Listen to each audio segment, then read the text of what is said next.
You mentioned the countries you're currently working with. What other clients do you guys have signed up for this new round of TLDs? Well, we are working, as I mentioned, with George Bundy, who it currently runs .fm.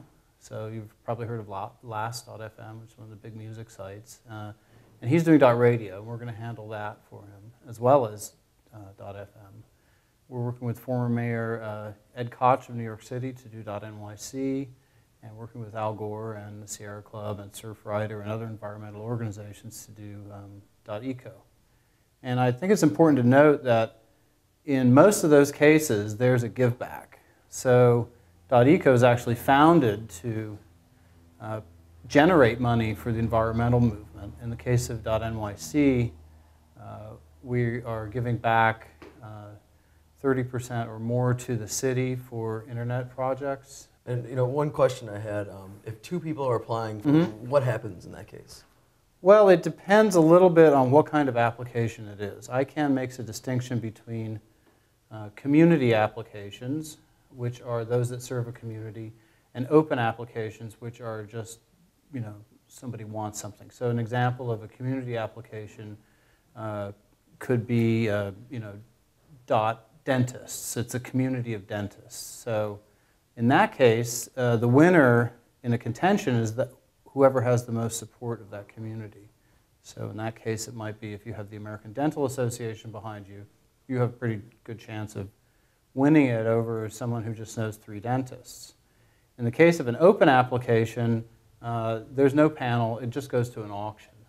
So if 2 people wanted to have .vodka, maybe it's Absolute and Smirnoff, they might end up in an auction to get that. So it depends what kind of application it is to settle those disputes. And I think actually a lot of people are going to be making deals as well before it even gets to that point.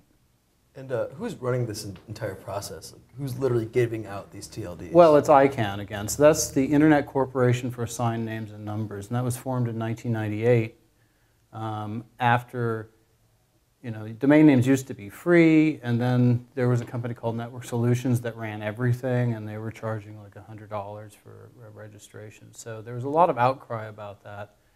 And under the Clinton administration, ICANN was formed to introduce competition on price and choice. So pretty quickly we had the price go down. We have registrars now who sell things to the public directly.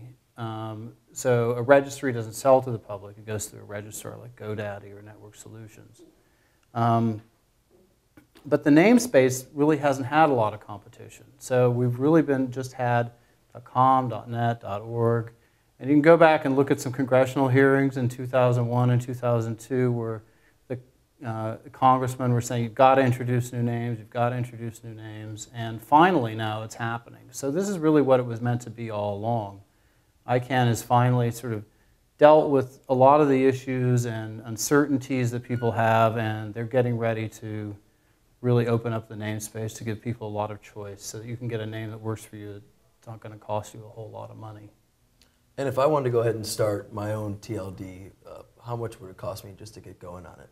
Well, I think ICANN is charging $185,000 as an application fee. They're justifying that as being how much it costs them. I don't actually think that's true. I think there's certainly an element of barrier to entry, so they don't have too many. They don't want to get flooded. So you'd have to come up with that, and you'd have to probably partner with someone like us who could help you put the application through and do your technical back end. And so we charge a fee as well. We charge $200,000 as a flat fee to get your application done and approved. And then after that, you have to pay ICANN about $25,000 a year or 25 cents a name, whichever is greater. And you have associated legal costs, marketing costs, and so on. So prior to actually opening it up, you probably should budget for $400,000 to $500,000 to do it. And I guess on the consumer side, you mentioned .nyc. If I wanted to get jamesborow.nyc, when will I actually be able to go ahead and purchase that? Well, it's going to depend a little bit on how fast ICANN is and other things, but probably by the end of 2010, the beginning of 2011. It sounds like that the TLDs are about a year away now. Why should I take action now? Well, the TLDs themselves are a year away, but the application period's a lot closer. So that'll be at the beginning of the year, and if you look at the application itself, it's long. It's going to take a while to write. You have to submit a business plan and a technical plan. The other thing to keep in mind is there's not a lot of companies like ours. And so if there are 10 of us, and let's just suppose they can handle 20 applications because they're kind of big and they take time, well, that's 200 total. ICANN's expecting 500. So as it gets nearer to the time when the applications are done, are due, then companies like ours are going to have less and less bandwidth to handle them. So it's a really good idea to get started. I mean, we're certainly, if companies come to us at the last minute, it's going to cost more for them than if you come to us now. And these things are not simple, and they require some thinking about what kind of policies you want to have, who you're going to let have a name, who should be excluded, what are the reasons for that, is it fair?